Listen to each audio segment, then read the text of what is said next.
Hello again, everyone, and welcome to DJ Hockey Talk Podcast. I'm your host, Josh Brewster, with Dennis Bernstein, JB. Good to be back with you. Good to be back with you, Dennis. Well, there's a lot to talk about. The trade deadline has come and gone, and so I figured we'll focus on that today. First thing I want to do, I want to bust some chops here, Dennis. Please. And I'm going to start with you. I'm going to start with you. Well, not you, but I'm going to start with the Professional Hockey Writers Association. Dig in, JB. Take a nice swing. Let's go. Okay, here it is. Why do the pro hockey writers get to vote on the Selke? And I'll ask you why. Because the Selke seems to be rubber stamped for a few guys. Patrice Bergeron every year, or Pavel Datsyuk in years past. Mm-hmm. And I've never really understood it because it seems like it's a very subjective sort of thing. The Selke Trophy. And I've always wondered whether maybe some of the East writers, and a lot of the writers are on the East, they don't maybe stay up late enough to watch the games on the West. I was surprised that Kopitar even won one. Yeah. It's often rubber stamped, and I'm wondering if we need to take that trophy away from you guys and give it to the GMs like we do the Vezina. To the GMs. Why? Do you think the GMs watch more games than Yeah, they do. I think they watch more hockey. So? Yeah, I think they do. Okay, so there's not as 30 guys voting as opposed to 325. That is correct. Okay, so that's not really – that's really – you talk about subjective, JB. Now it's even more subjective, right? Nah, I'm good. You know, just because you don't watch every game doesn't mean that you're not aware of who the great defensive players are in the league. You kind of know, right? Yeah, but then why does it get rubber stamped? Patrice Bergeron, Pavel Datsyuk, Pavel Datsyuk. But JB, here's the thing: if you watch the game, he is the best. Yeah. So I disagree. You know what? I disagree. You know what I think happens? I'll tell you what I think. Give me somebody else that's better. That breaks up the. Who? I'll tell you what. Kessler, Kopitar. Well, Kessler never plays. He's been hurt for 2 years. Yeah, Kopitar won it. Well, what I'm saying is, I wonder when I see an award get rubber stamped. Lehtinen won. He was a winger, so I disagree. When Jerry Lehtinen was winning the Selke, he was a winger, not a center. Right, usually now it goes to a center. I get it. I understand it. But if you're going to offer that up, who would the GMs pick? Do you think the GMs wouldn't pick Bergeron? I just think they would have a more nuanced view of things, don't you? But who would they vote for? I know someone else. I don't know. It just wouldn't be rubber stamped. Who? Why is he always the greatest? Why? Why is he always the greatest? Why was Datsyuk always the greatest? Statistics aren't going to tell you the Selke, and I think what happens is I think a lot of writers just look at the stats and then they come up with something with plus minus or who knows what. But that's a theory. That's not really. You can't support that with any facts. And now you're giving me a theory based on no facts. Okay, it's an opinion. Great opinion, JB. It's not not reality. Right? I think give me the player instead of maybe this year's Couturier. I swear I am the only guy qualified to vote for this award. I really. Who are you going to vote? Logan Shaw? Is that who you want? Let's go. All right. Carter hunting for Vezina? Let's go. All right. Well, I guess we'll just leave it in your hands then, Dennis. That's a good move. You're capable. Not hands. My personal. No, well, I know it's mostly. It's you. It's you. Next question. It's you and Helene. It's you and Helene. She can't vote. She can't vote? Why not? LA Times. LA Times has a policy you cannot vote for awards that remunerate players. Oh, interesting. See, I thought she would actually have a more nuanced view and maybe have actually watched some of the West Coast games. She does, but she can't vote. All right. Well, listen, I still say you guys aren't qualified to Okay, we're bums now. Okay. All right, speaking of bums, let's talk about the trade deadline. You know what? Speaking of bums, let's just start right there in Buffalo because Buffalo is known for a lot of great bums. I've seen them walking the streets growing up. And now we have this deal for Now, we heard about Evander Kane since the Sabres season started going south, which was like October 9th, okay? Right. And it was Evander Kane all year. So now Evander Kane is finally traded. Mm-hmm. And I thought what the Sabres got was almost bubkiss. They've got a conditional number 1 pick in 2019. If he doesn't re-sign with the Sharks, if they don't win the Cup, they don't get that pick. Mm-hmm. And I really thought that out of all the trade deadline stuff we're going to talk about, I really wonder what you think about that Evander Kane deal because I think the price was too low. I agree with you. It was a rookie GM's mistake. They should have sold him in November when he was hot. When he started getting cold and his numbers started declining, you should have traded him then. And what he didn't anticipate, JB, was all the other left wings coming on the market. Like Nash, Pacioretty, Hoffman was out there to be had. Grabner probably got – Grabner, you could argue, might get as much as Kane did. So this is a rookie mistake by a GM who's paying the price now. I agree with you. You should have started at the height of the market, not. And he went through a stretch. I think he had 2 goals in 20 games. Wasn't even playing on the top line. I would be, and he waited and waited and waited. And even and I talked to some executives around like, Botterill thought 3 weeks ago that he was still going to get a number 1 pick, a prime prospect, and a third asset from Evander Kane. That just wasn't reality. As soon as his numbers started declining, you needed to move him out. He didn't. So I agree with you. They absolutely sold him on the cheap. But they had no. And here, JB. But here's the thing. Why don't we always go back to Evander Kane? If you tell me his reputation didn't affect that, oh, it did. You're kidding yourself, right? No, it did, and he tried real hard to keep his nose clean the last year or so or whatever. But it certainly doesn't help. And also, he's never played in the playoffs, which I don't know if that might be a little bit of a factor. But for certainly, your reputation is big, and it's interesting because when you look at what the Detroit Red Wings got for Tomas Tatar, I think they got a number 1, a number 2, and a number 3, right?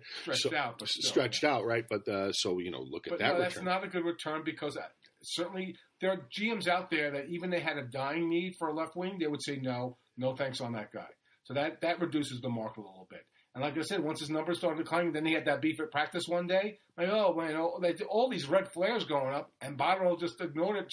He was very assumptive in this deal, and he wound up paying the price. So it's another thing that and in this draft, which is a really strong draft, to get a conditional second isn't like really. You grade him out, a D- an F, whatever. He did get something. He wasn't left at the altar, thank goodness, for Sabre fans. But other than that, it wasn't a good return. I agree with you. All right, well, let's move on because there was so much activity at the deadline, although, never quite as much as anybody ever really thinks because it's a salary cap age, and I don't think that... Draft table, JB. A lot of trades there. There you go. Dennis, let's take a look at a couple of the more active clubs on trade deadline day. We began this season talking about how maybe the Columbus Blue Jackets, their only issue was whether they could finish first because they would want to avoid the Capitals or Pittsburgh, et cetera.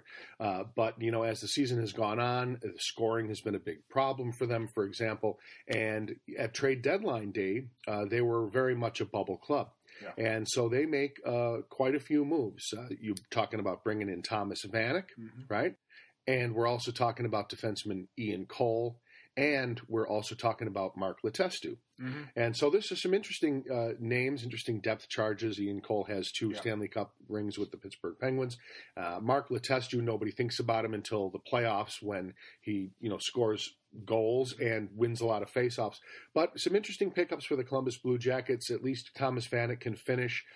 They're obviously starved for goals. They pick up Letestu and Cole and Vanek.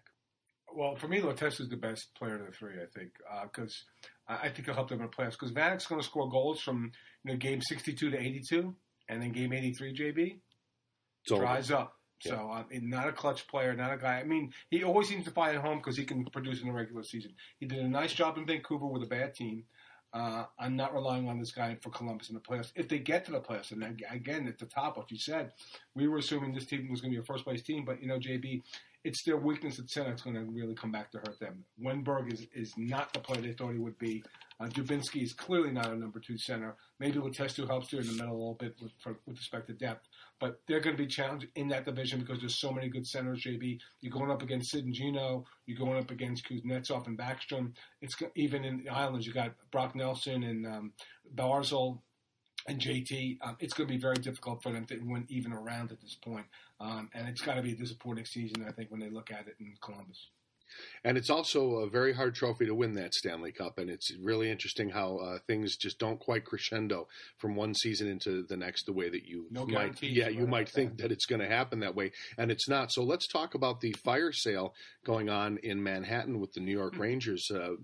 By the way, it was I believe it was on this podcast where you suggested that that Ryan McDonough would be a guy who the Tampa Bay Lightning would be interested in, and of course that's exactly how it turned out.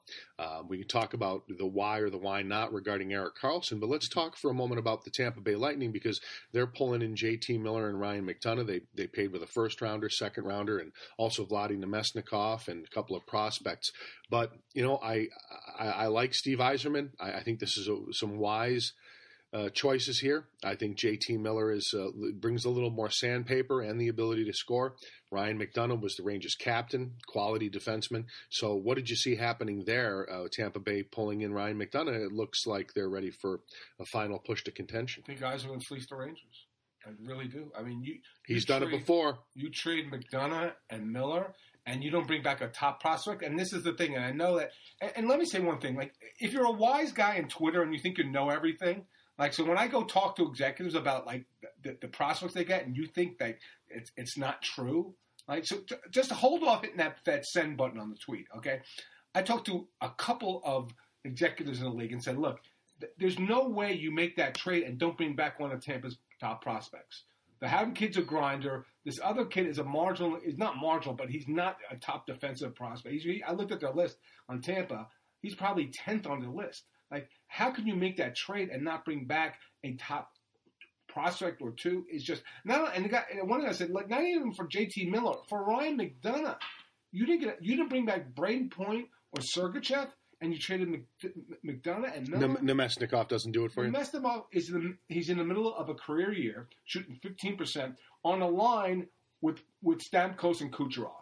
Yeah, it kind of helps. And he's historically a 15-goal scorer. What do you think he's going to get in New York? 12, 14, right? It's not a bad trade because look, big picture. If you're a Ranger fan, I'm going to be a little bit optimistic here. They did well on the Nash trade. First round pick. I like Ryan Spooner. The defenseman Lindgren looks to be pretty good. So overall, they did okay. But for that trade to give up those two players that may put this, and you're praying that the Lightning win a championship now because they get a first round pick out of it. But the process they got, no way. They underperformed with respect to the process they got back because they are questionable they'll ever get to the NHL. Well, let's talk about Rick Nash since this is another Rangers trade. Obviously, Boston paid a very heavy price for Rick Nash, but at the same time, I don't think that the Bruins expected to be this good this quickly. Mm-hmm. It's an interesting player, Rick Nash. He may not be as great as he was projected to be. I wonder whether heart is an issue with Rick Nash, and I wonder if that's the final river he has to cross, sort of like Joe Thornton finally getting to a Stanley Cup final. They didn't win, but he got to a Stanley Cup final. He proved his mettle. Rick Nash, I can't pin their loss to the Kings in the Cup final on Rick Nash. That wouldn't be fair. But where do you see Rick Nash? Because he's coming in. He's given a good effort to the Bruins last night. He had a goal and an assist. Yeah. What did you think about that from a Boston perspective? I mean, it was a high price, but it's a good player. It is a high price because remember, JB, he's not even on the first line in Boston.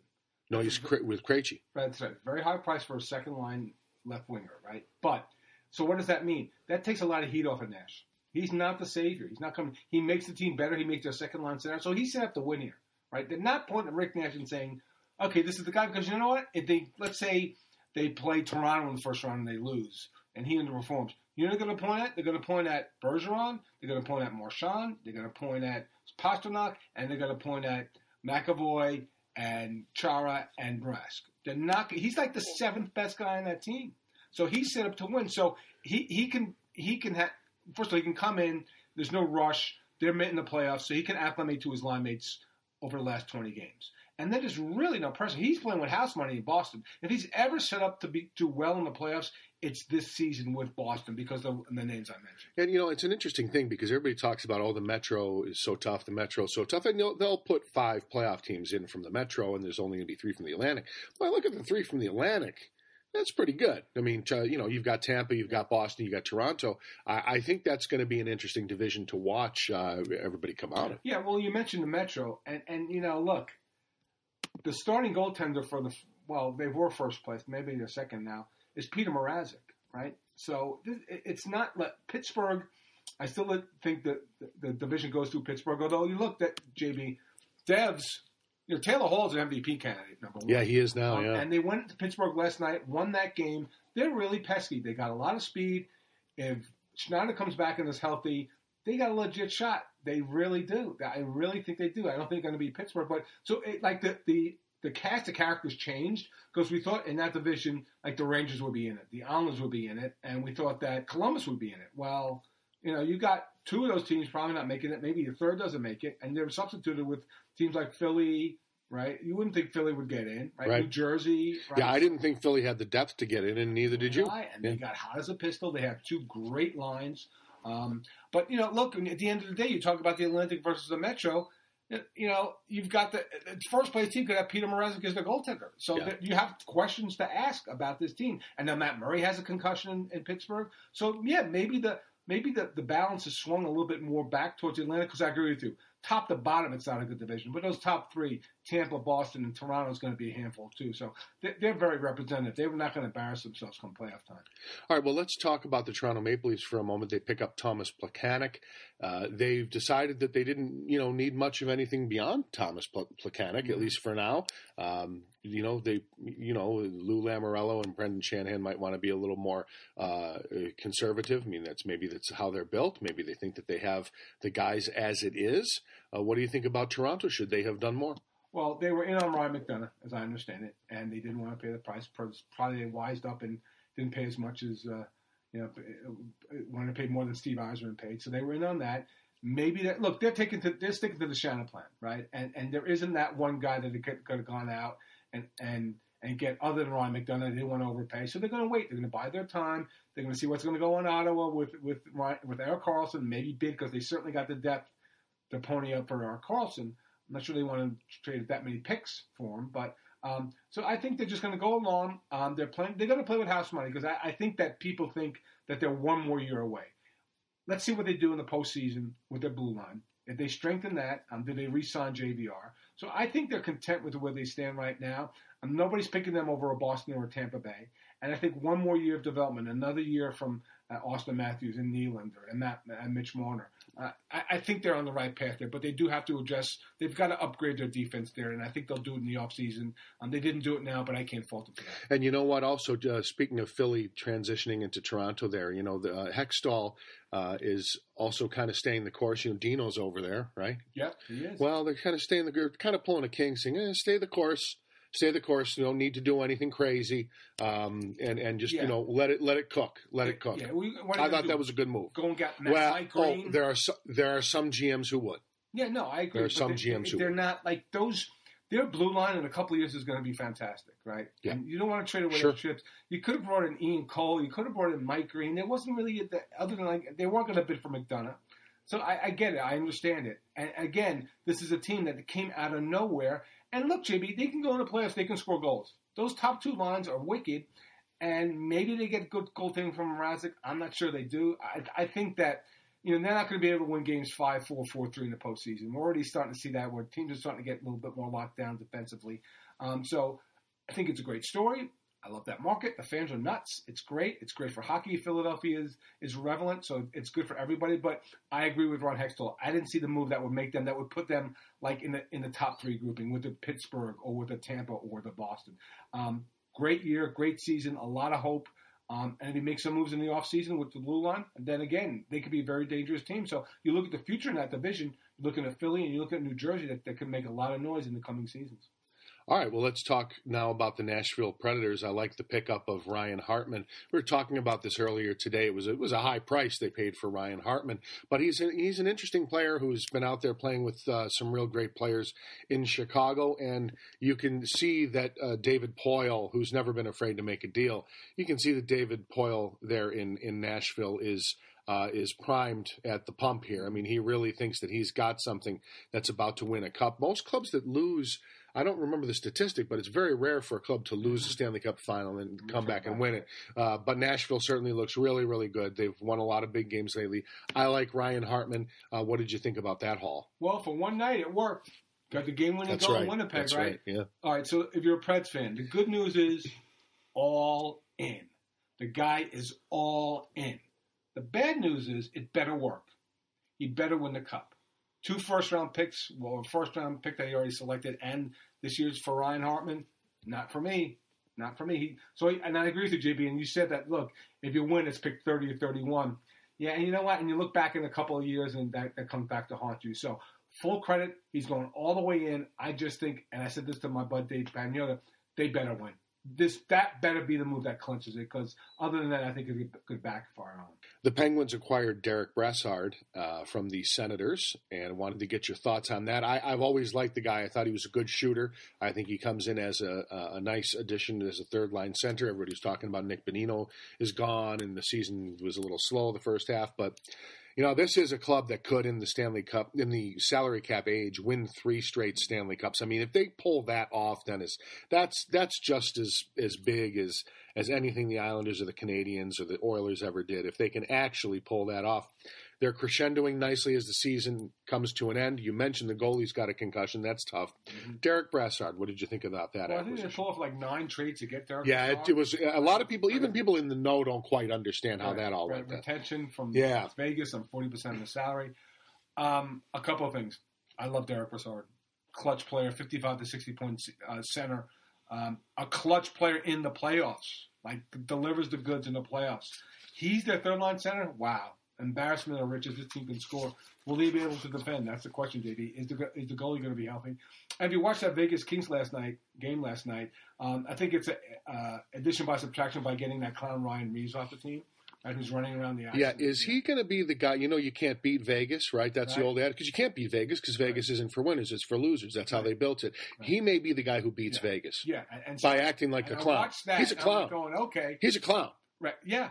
What are his teammates thinking? I saw him running around against the Kings last night. I said, what? This is going to derail all this discipline. You're going to put him on the ice? He's going to run like that to go into the box? He's acting like a clown. And that's why Pittsburgh probably got rid of him. Like that experiment that he was going to protect Sidney Crosby. He's going to protect the penalty box because he's going to be in it most of the time. But, so I like that move. They went for skill. In Vegas, you got to have the mojo. Do you know what I'm saying? When you go to Vegas, you're sitting at the table, you got to have the mojo. Well, the mojo just left town with Ryan Reaves. Yeah. Like, I'm thinking the teammates are looking over going, oh, my God. I mean, you can't do it. Is he supposed to skate with them the way they skate? He had some changes in front of the net. Look, if he would control himself, but just that demonstration, we just traded. Is he trying to prove himself to the new coach? I don't think the coach was too happy. Then they got a bench penalty on the second penalty.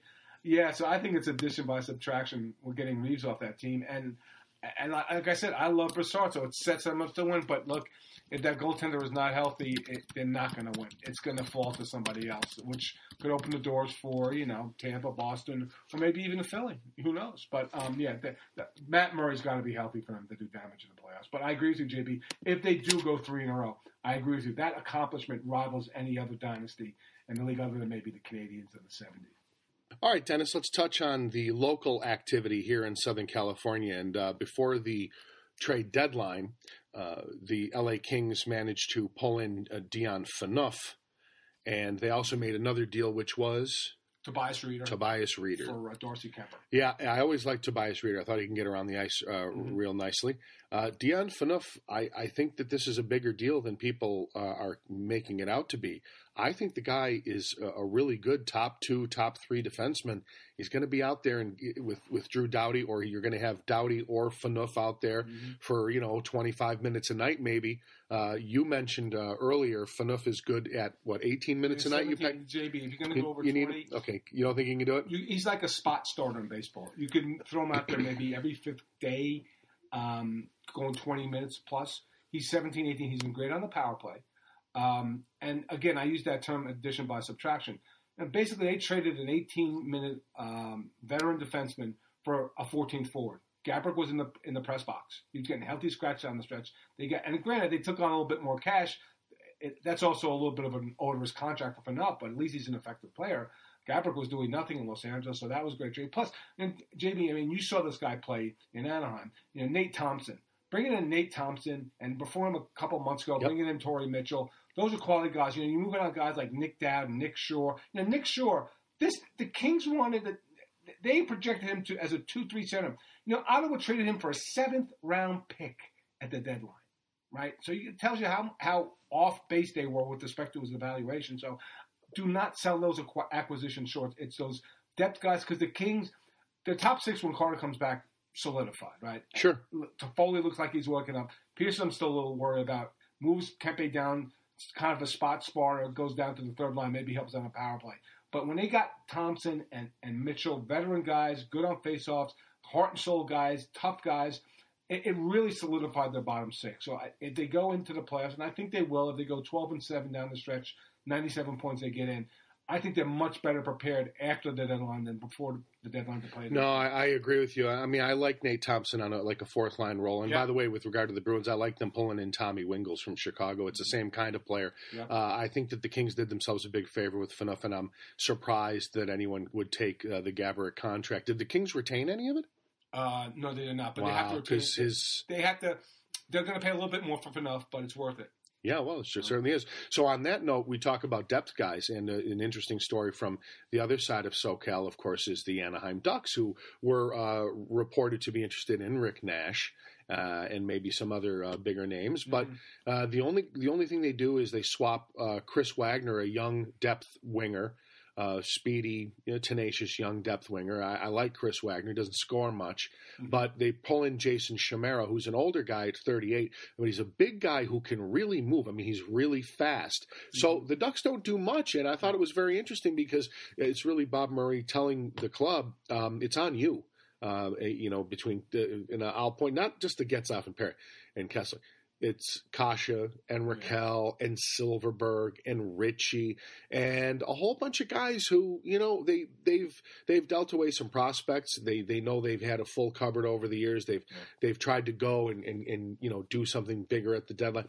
Jason Chimera for Chris Wagner. I mean, it's I like Chimera as a depth guy, and I think that the Ducks, I think there's a little bit of uncertainty about whether they really are a contender right now or whether they're not. So I think Murph is just saying, I'm leaving it up to you guys. Well, first and foremost, is John Gibson going to be healthy? Well, that's why I'm glad they have Ryan Miller. Oh yeah, because this was a really good in a couple of spots.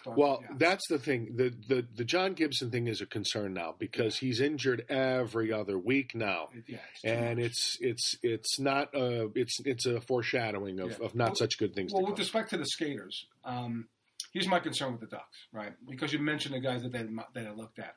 Behind Raquel on left wing, you got Cogliano and you got Nick Ritchie. There's not enough goals there. Not going to do it. It's not going to do it. No, so I would like to see maybe they compete for Kane or Nash or Grabner or maybe go get Mike Hoffman from Ottawa. That's my concern with this team because and JB, I give this team credit because they gutted out some wins on the road. That last road trip, they did not play well. They didn't score a lot of goals. They found ways to win. That freaky game against Edmonton, but that's my concern. Even if they get to the postseason, I'm not sure they will. That left wing concerns me because Ricky scores goals, but you can't have one line coming in. You need more production on the left side, so that's the only point of concern I have. And then John Gibson's health. If he's not going to play every game, even though Ryan Miller's been solid for them, that's my concern. If they get production from the left wing and if Gibson's healthy, because when he does play JB, he's been fantastic, but you can't rely on the guy. He's just too injured at this point in time. So I've got my concerns about the Ducks, but primarily health, but again, that left wing production can come back to haunt them come playoff time. All right, well, let's finish with one more club, the Winnipeg Jets. They land Paul Stastny for a first-rounder this year, a fourth-rounder in 2020, and a college player prospect, Eric Foley. So, it's interesting. The Jets, you can never have enough centers. And Stastny may end up dishing the puck to Patrick Laine or who knows. But, they've got a heck of an offense. They get a little bit better here. It's not a big move, but it's a move, and I thought it would be worth talking about because the Jets are a lot better than we thought that they might be. Oh, I think it's a big one because now they go Scheifele, Little, and Stastny down the middle, and that's quality. That's really good. But if you watch that game against Nashville and you watch some of those guys that Connor Hellebuyck gave up, you have concerns, and that's it. That's what's good. If they don't make it, because they are deep, they are fast, they can score. I like their defense. This whole season, this whole playoff season is going to come down to Connor Hellebuyck. If he plays like he did against Nashville, and they blew a 5-3 lead late in that game, if he gives up those goals like he gave against Nashville, they're not going far. And it depends what happens with them, JB. If they come across Dallas in the first round, and Dallas can score, and Radulov and Ben and Sagan go crazy in the first round, they can get bounced. And I know people are going to whine about the playoff seedings and stuff like that. You have too. But that it's going to come down to Connor Hellebuyck, I think. I'm totally convinced if he needs to play 9:30, 9:35, and make the big saves and not give up those short side goals he did last night against Nashville. That's a game they should have won last night. They had all the momentum. The crowd's going crazy. They gave up 2 short goals, and then Ryan Hartman tips one in to win the game for them. That's not how you play that game against Nashville, and that's why I think that if I had to handicap this, JB, And I'm not great at making predictions, but I'm looking at a rematch. I'm looking at Nashville and Pittsburgh again. If Matt Murray's healthy, because I love Nashville. Last night, they didn't quit. They didn't quit on that game. They could have easily said, okay, meaningless game, we're going to pack it in, we got to lead in the division line. They fought hard, they fought to the end, and they found a way to win, and that's where they've been beating some big Western Conference foes. When did I whine about the playoff seedings? I think a couple of weeks ago you talked about how it should be 1 through 8. When was this? What are you talking about? You won. You said you got reconstitute the playoffs 1 through 8. You got the wrong guy. I like that they're playing out of the division. I'll tell you what, the playing out of the division makes it so that if you get in, you've got a shot. It's 1 through 8 makes it so that you have to finish closer to the top of the conference. I think. You don't like the 2-3. You don't like the 2-3 plays. No, I'm good with it. I'm good with it. I'll tell you what I would do. In fact, I'll tell you what I would do, Dennis. I would eliminate the wild card, and I would go 1 through 4 in each division, and that's the end of it. I wouldn't even have a wild card. I would just play out of the division the first 2 rounds. What do you think of that? Then people will whine when the fourth place team, we'll go to the Atlantic. Who would be if the fifth, right? If the Montreal, Ottawa would be in. So maybe the problem with that is you'd have sub 500 teams in some of it. You're never going to satisfy. But I get it. It gives more value to the divisional. Should we go to 1 through 16? Just 1 through 16? No. We got L.A. and New York playing in the first round, traveling back and forth. That's right. No, please, no. All right, very good. Well, listen, it's another breathtaking DJ Hockey Talk podcast. I'm Josh Brewster with Dennis Bernstein. And don't forget, folks, it's always free on iTunes. No credit card, no subscription, no discounts because it doesn't cost anything. Follow us at Radio Hockey Talk. Have a good night.